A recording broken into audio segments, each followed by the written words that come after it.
Basi sasa mimi ambaye nilikuwa namsumbua sana ni mzee wangu, kwa sababu najua yeye ndo alikuwa kama amenizimia sana bila kujua kama ni mimi. Kuna muda namsumbua, ila laana hizi zitanitafuna hii. Nikaa namtumia SMS, baby nitumie video ukiwa unacheza. Nishangaa mzee ananyanyuka naenda chumbani.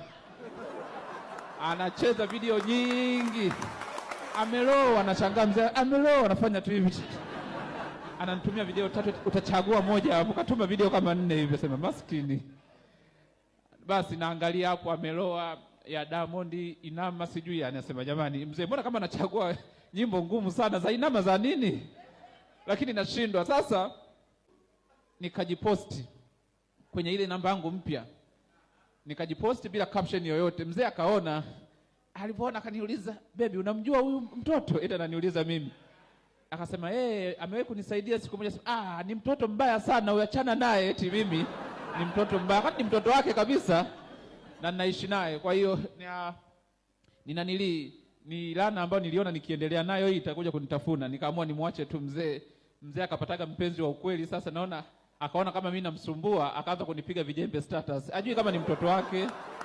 Nikaa nimemwacha tu, sikawa simjibu, na ile laini nikaitoa.